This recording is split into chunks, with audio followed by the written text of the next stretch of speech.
नमस्कार दोस्तों, आप देख रहे हैं राजस्थान ब्रेकिंग न्यूज और मैं हूं आपका अपना दोस्त सुधीर शर्मा। मैं एक बार फिर से हाजिर हो गया आपके सामने राजस्थान की आज की 40 टॉप ट्रेंडिंग और सुर्खियों में रहने वाली 50 बड़ी खबरों को लेकर। इन सभी खबरों के बारे में हम विस्तार से जानेंगे और टॉप हेडलाइंस के बारे में भी जानेंगे, तो अंत तक वीडियो को जरूर देखिएगा। लेकिन दोस्तों, उससे पहले अगर अभी तक आपने चैनल को सब्सक्राइब नहीं किया तो लाल कलर के बटन को दबाकर चैनल को सब्सक्राइब कर दे और वीडियो को भी लाइक कर दीजिए। तो चलिए जानते हैं अब राजस्थान की 50 बड़ी खबरों के बारे में एकदम नए अंदाज में। नमस्कार दोस्तों, सबसे पहले तो आपको दशहरा और गांधी जयंती की हार्दिक शुभकामनाएं। तो देखिए, कई बड़े बदलाव भी लागू हो चुके हैं। मुख्य 5 बड़े बदलाव है। 19 किलो वाला गैस सिलेंडर 16 रुपए 50 पैसे तक महंगा हुआ। जनरल रिजर्वेशन के लिए आधार कार्ड जरूरी हो गया। यूपीआई से पैसे मांगने की रिक्वेस्ट भी बंद हो चुकी है। या दोस्तों, इन बड़े बदलावों के साथ जानेंगे राजस्थान की बड़ी खबरों के बारे में, लेकिन पहले इन बड़े बदलावों के बारे में जान लेते हैं।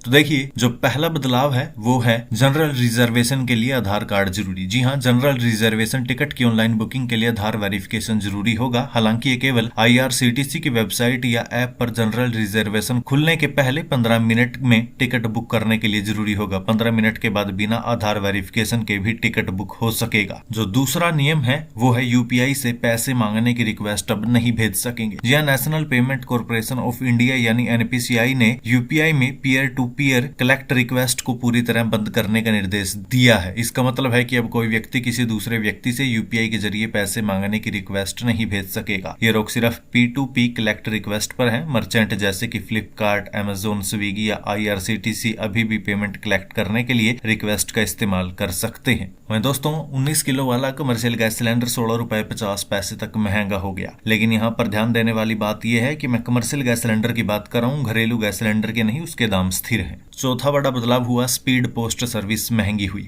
जी हां, स्पीड पोस्ट सर्विस महंगी हो गई है। इंडिया पोस्ट ने अलग अलग कैटेगरी के लिए नए चार्जेस लगाए हैं। इसके साथ ही सिक्योरिटी और सुविधाओं में भी सुधार किया है। जैसे सामान तभी डिलीवर होगा जब रिसीवर का ओटीपी कंफर्म हो जाएगा। ओटीपी बेस्ड डिलीवरी के लिए प्रति सामान 5 रुपए एक्स्ट्रा प्लस जीएसटी देना होगा। डिलीवरी का रियल टाइम स्टेटस एसएमएस से मिलेगा। स्टूडेंट्स को 10% का डिस्काउंट और बल्क कस्टमर्स को 5% की छूट मिलेगी। अगला बदलाव है, एनपीएस में पूरी रकम शेयर बाजार में लगा सकेंगे। जी हां, एनपीएस के नॉन गवर्नमेंट सब्सक्राइबर्स अब अपनी पूरी रकम शेयर बाजार में निवेश कर सकेंगे। अभी तक एनपीएस में इक्विटी इन्वेस्टमेंट लिमिट 75% तय थी। इसका फायदा उन लोगों को होगा जो ज्यादा रिटर्न के लिए स्टॉक मार्केट में रिस्क लेने को तैयार हैं। इसके अलावा सभी को उम्मीद होती है कि पेट्रोल डीजल के दामों में भी बदलाव होगा। लेकिन दोस्तों, पेट्रोल डीजल के दामों में कोई बदलाव नहीं हुआ, वो ज्यों की त्यों है। डोटासरा बोले, शिक्षा विभाग के तबादलों में भारी भ्रष्टाचार हुआ। 10 साल जीएसटी में लूटा। निकाय और पंचायत चुनाव में बीजेपी की औकात दिखाएंगे। देखिए, कांग्रेस प्रदेश अध्यक्ष गोविंद सिंह डोटासरा ने कहा कि सरकार में भ्रष्टाचार कालम है कि बिना पैसे दिए कोई काम ही नहीं होता। एक काम की 3 जगह पर्ची कट रही है। एक जगह पर्ची कटवा लेते हैं तो कहा जाता है कि सक्षम स्तर से नहीं कटी, तो दूसरी जगह पर्ची कटवानी पड़ती है। बाद में पता चलता है कि तीसरे सक्षम स्तर से पर्ची नहीं कटी, तो फिर तीसरी जगह से पर्ची कटवानी पड़ती है। ये तीसरा सक्षम स्तर आरएसएस है। आरएसएस में भी पर्चियां चली है। प्रिंसिपल के तबादलों में भारी भ्रष्टाचार हुआ। डोटासरा अपने जन्मदिन पर आयोजित कार्यक्रम के मौके पर जयपुर कांग्रेस वॉर में मीडिया से बातचीत कर रहे थे, तभी उन्होंने ये बयान दिया। इसके अलावा डोटासरा ने कहा कि केंद्र सरकार ने 10 साल जीएसटी में लूटा और जब बिहार चुनाव सिंहासन डगमगाने लगा, जब इन्हें लगा कि सत्ता विरोधी लहर हावी हो सकती है, तो अब जीएसटी कम करने का फैसला किया। जीएसटी दरों में कमी को तुरूप का इक्का समझ रहे थे, लेकिन इस कमी के कारण कोई सामान सस्ता नहीं मिल रहा। आम आदमी की आमदनी में कोई राहत नहीं मिली है।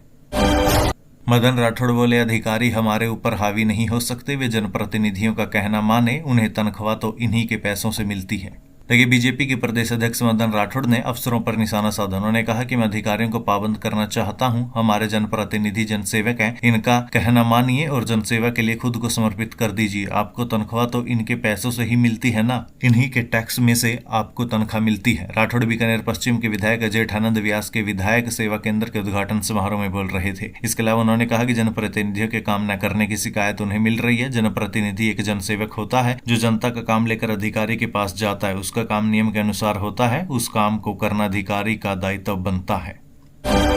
1 इंच जमीन के लिए भाई को मार देते हैं। नरेश मीणा बोले, छत्तरगांव के हजारों लोगों की जमीन कैसे छोड़ दे, आर पार की लड़ाई लड़ेंगे।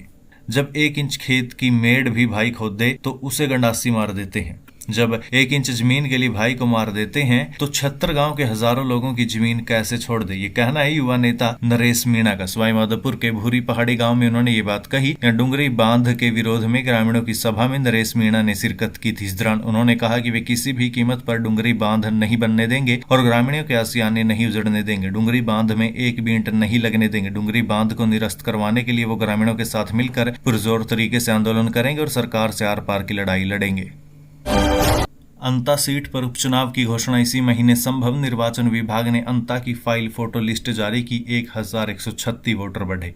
देखिए, चुनाव आयोग अंता सीट पर इसी महीने उपचुनाव की घोषणा कर सकता है। इससे पहले अंता सीट पर चुनाव आयोग के निर्देश पर निर्वाचन विभाग ने फाइनल वोटर लिस्ट जारी कर दी। निर्वाचन विभाग ने 1 जुलाई को आधार मानकर वोटर लिस्ट अपडेट का कार्यक्रम चलाने के बाद फाइनल वोटर लिस्ट का प्रकाशन कर दिया है। दरअसल बीजेपी के कमरलाल मीणा के एसडीएम पर बंदूक तानने के 19 साल पुराने मामले में सजा होने के बाद 1 मई से विधायकी चली गई थी। कमरलाल मीणा को विधायकी से हटाने के बाद इस सीट को खाली घोषित किया गया था। अब इस सीट पर नवंबर तक चुनाव करवाए जाने हैं। जयपुर में इंटरनेशनल लेवल के फोरेंसिक एक्सपर्ट होंगे तैयार। केंद्रीय गृह मंत्री अमित शाह 12 अक्टूबर को एनएफएसयू कैंपस का करेंगे उद्घाटन। 3 कोर्स से होगी शुरुआत। देखिए, दुनिया की पहली और एकमात्र इंटरनेशनल लेवल की नेशनल फोरेंसिक साइंस यूनिवर्सिटी का कैंपस अब राजस्थान में भी शुरू होगा। ये कैंपस जयपुर के प्रताप नगर कोचिंग हब के टावर 8 में अस्थायी रूप से 40 कमरों में तैयार किया गया है। इस कैंपस का केंद्रीय गृह मंत्री अमित शाह 12 अक्टूबर को उद्घाटन करेंगे। नेशनल फोरेंसिक साइंस यूनिवर्सिटी का राजस्थान में पहला कैंपस है। इस कैंपस में फोरेंसिक एक्सपर्ट तैयार किए जाएंगे। साथ ही सैन्य सुरक्षा, साइबर सिक्योरिटी और हाई प्रोफाइल क्राइम से जुड़ी जांचों में भी अहम भूमिका निभाई जाएगी। यूनिवर्सिटी के स्थायी कैंपस के लिए दिल्ली रोड स्थित दौलतपुरा में 50 एकड़ जमीन मंजूर की गई है। अमित शाह स्थायी कैंपस का भी शिलान्यास करेंगे। दूसरी शादी कर चुकी 11,000 महिलाओं ने ली विधवा पेंशन। पति की मृत्यु के बाद भी उठा रहे थे पेंशन। अपात्रों के खाते में ट्रांसफर हुए 17 करोड़। देखिए, दूसरी शादी कर चुकी 11,232 महिला, जो कि 232 विधवा महिलाएं पेंशन उठा रही थी। वहीं 9,000 से ज्यादा मृत लोगों के खातों से पेंशन निकाली जा रही थी। झुंझुनू जिले में ऐसे करीब 50,000 से ज्यादा पात्र लाभार्थी सामने आए, जिनके खाते में करीब 17 करोड़ रुपए ट्रांसफर हुए और पूरे राज्य में तो यह आंकड़ा और ज्यादा बढ़ जाता है। अब सामाजिक सुरक्षा विभाग ने पात्रों को रिकवरी के नोटिस भेजना जारी कर दिए हैं। इस बात पर ध्यान दीजिएगा, यदि आप या फिर आपके परिवार में, रिश्तेदारी में कोई ये काम कर रहा है तो उसे सतर्क कर दीजिए, नोटिस आने वाला है। राक्षसों को शस्त्रों से डर, कांग्रेस को शस्त्र पूजा से परेशानी। मदन दिलावर बोले, तबादलों में भ्रष्टाचार ही डोटासरा की असली पहचान है। देखिए, शिक्षा मंत्री मदन दिलावर ने कांग्रेस प्रदेश अध्यक्ष गोविंद सिंह डोटासरा के बयान पर पलटवार करते हुए कहा कि अपने जन्मदिन पर भी झूठ और धुत्तर बातें केवल गोविंद सिंह डोटासरा ही कर सकते हैं। कांग्रेस की राजनीति भ्रष्टाचार और पाखंड का दूसरा नाम है। उन्होंने कहा कि तबादलों में भ्रष्टाचार ही डोटासरा की असली पहचान है। कांग्रेस के शासनकाल में डोटासरा जैसे नेताओं ने शिक्षा विभाग को लूट का अड्डा बना दिया। गोविंद सिंह डोटासरा की सबसे बड़ी पीड़ा यही है कि सत्ता से बाहर होने के बाद अब उन्हें भ्रष्टाचार करके पैसे खाने का मौका नहीं मिल रहा। दिलावर ने कहा कि राक्षसों को हमेशा शस्त्रों से डर लगता है। डोटासरा जी, भारत की संस्कृति में शस्त्र पूजन की परंपरा आदिकाल से रही है और आगे भी रहेगी। कांग्रेस चाहे कितनी भी आपत्ति उठाए, हमारी परंपराओं को कोई नहीं रोक सकता। उन्होंने कहा कि ट्रांसपेरेंसी इंटरनेशनल रिपोर्ट ने भी पुष्टि की है कि तबादलों में भ्रष्टाचार के मामलों में कांग्रेस शासनकाल में राजस्थान पूरे देश में नंबर 1 पर रहा। वहीं खाद्य और नागरिक आपूर्ति मंत्री सुमित गोदारा ने कहा कि डोटासरा अपने जन्मदिन पर यह संकल्प अवश्य ले कि वे अपनी अनावश्यक टिप्पणियों के व्यवहार में सुधार लाएंगे।